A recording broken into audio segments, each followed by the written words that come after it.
मैं डॉक्टर रामनाथ प्रसाद, दर्शन शास्त्र विभाग डीएवी महाविद्यालय सिवान आज ऑनलाइन कक्षा के अंतर्गत जैन दर्शन के बंधन मोक्ष संबंधी अवधारणा पर विचार करने के लिए प्रस्तुत हुआ हूँ। यह व्याख्यान जैन के बंधन मोक्ष अवधारणा का दूसरा व्याख्यान है। पहले व्याख्यान में हम लोगों ने मोक्ष के बंधन के स्वरूप पर विचार किया था और पाया था कि आश्रव के कारण बंधन अस्तित्व में आता है।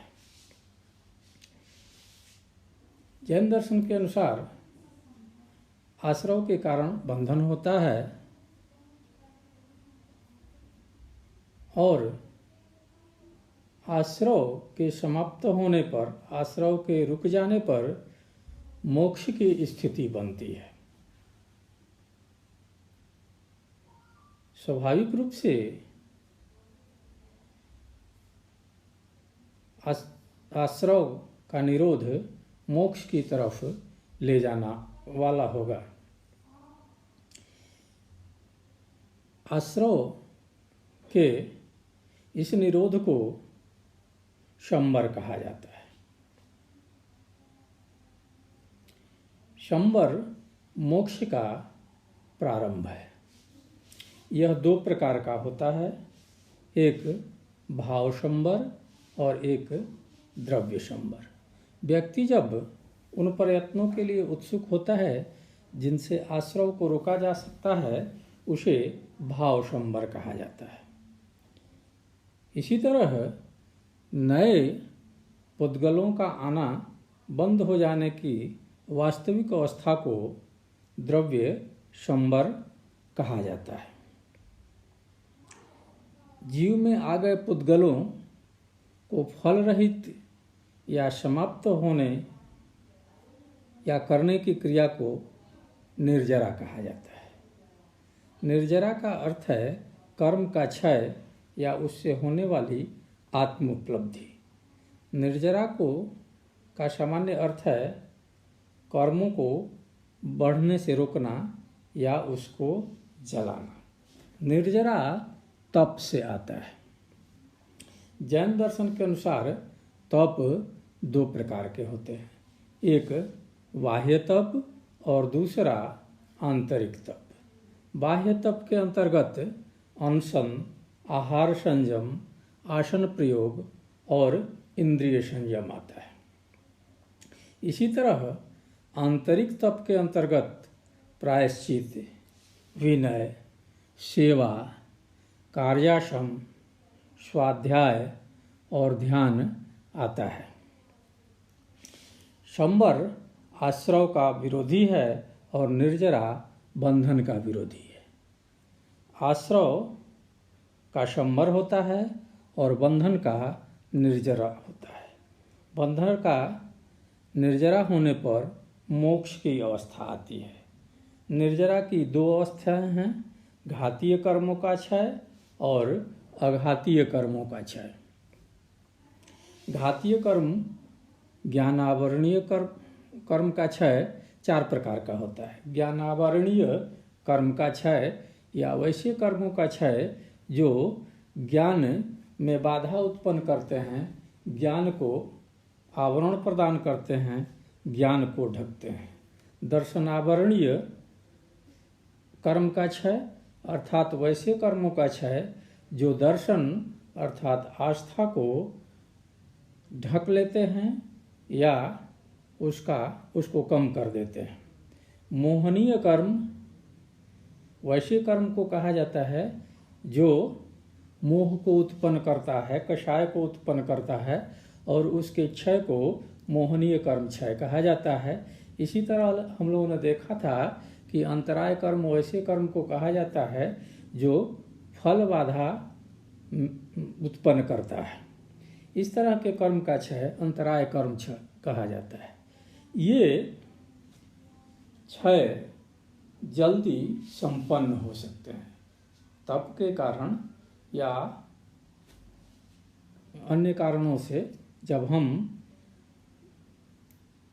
मोक्ष की तरफ बढ़ते हैं तो सबसे पहले घातीय कर्म ही समाप्त होते हैं।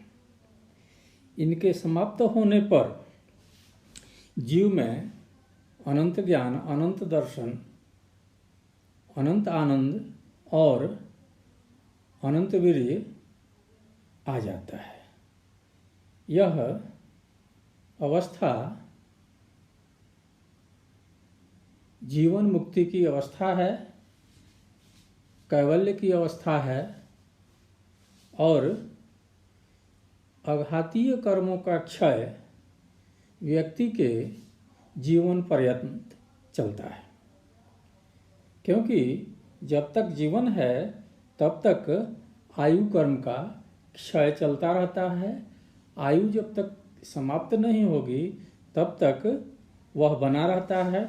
इसी तरह नाम या शरीर जीवन तक पर्यंत बना रहता है, गोत्र जीवन पर्यंत बना रहता है और वेदना जीवन पर्यंत बनी रहती है। आयु कर्म, नाम कर्म, गोत्र कर्म और वेदनीय कर्म मृत्यु के साथ समाप्त होते हैं।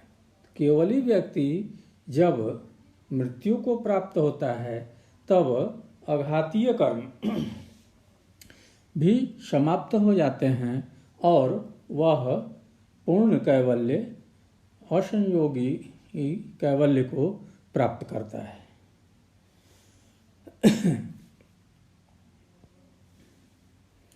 लेकिन यह कैवल्य अकस्मात प्राप्त नहीं होता है। इसका एक क्रम है। जैन दर्शन में इस क्रम को गुण स्थान कहा गया है। एक के बाद दूसरा, दूसरे के बाद तीसरा, तीसरे के बाद चौथी अवस्था आती है। इस तरह जैन दर्शन में 14 गुण स्थान बताए गए हैं। सबसे पहली अवस्था मिथ्या दृष्टि की अवस्था है, जिसमें हम मोक्ष के लिए प्रेरित तो होते हैं या आकांक्षी होते हैं, हम उसके तरफ अग्रसर होते हैं, परंतु ज्ञान की अवस्था निम्न होती है। उसमें मिथ्या दृष्टि बची रहती है। हमें उचित अनुचित का भेद नहीं पता चलता है। इसके लिए हमें किसी अरहत के पास बैठकर उपदेश लेना पड़ता है और तब उसी का अनुसरण करना पड़ता है। उसके बाद अवस्था ग्रंथि भेद या सत असत में सम्यक दृष्टि का उदय होता है। यह प्रारंभिक अवस्था में होता है। इस अवस्था को जब हम पार करते हैं तब हमारे अंदर कुछ मिथ्या दृष्टि रहती है और कुछ ग्रंथि भेद या सत असत विवेक रहता है।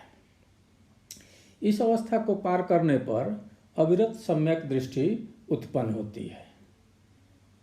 अविरत सम्यक दृष्टि के पूरा होने पर देश विरति होती है और देश विरति के बाद सर्व विरति होती है और सर्व विरति के बाद अप्रमत्त संयत होता है, अर्थात प्रमाद हट जाता है और हम लोग संयम की स्थिति में, साधक संयम की स्थिति में आ जाता है। उसके बाद जो अवस्था आती है उसे अपूर्व करण की अवस्था कहा जाता है।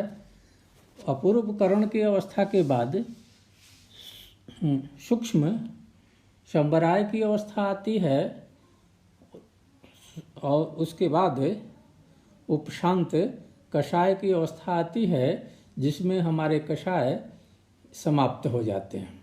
उसके बाद क्षीण कषाय, उसके बाद पहली अवस्था में कषायों का उपशमन होता है, कषाय दब जाते हैं उसके बाद कषाय समाप्त हो जाते हैं। कषाय के समाप्त हो जाने पर आश्रव एकदम रुक जाता है और व्यक्ति कैवल्य प्राप्त कर लेता है। यह अवस्था संयोगी केवली की अवस्था होती है, जिसमें व्यक्ति जीवित रहता है और उसे अनंत ज्ञान, अनंत दर्शन, अनंत आनंद और अनंत वीर्य की प्राप्ति हो जाती है। इसके बाद जब व्यक्ति मृत्यु को प्राप्त हो जाता है, ऐसा केवली व्यक्ति, तब उसे असंयोगी अयोगी केवली कहा जाता है, जिसमें वह सर्वथा मुक्त हो जाता है, संपूर्ण रूप से मुक्त हो जाता है। इस प्रकार हम देखते हैं कि जैन दर्शन वेदांत दर्शन की तरह ही जीवन मुक्ति और विदेह मुक्ति दोनों में विश्वास करता है। वह आत्मा को संपूर्ण रूप से स्वतंत्र घोषित करता है, जिसमें आत्मा में संपूर्ण रूप से ज्ञान, संपूर्ण रूप से विश्वास, संपूर्ण रूप से आनंद और संपूर्ण रूप से वीर्य या साहस आ जाता है। धन्यवाद।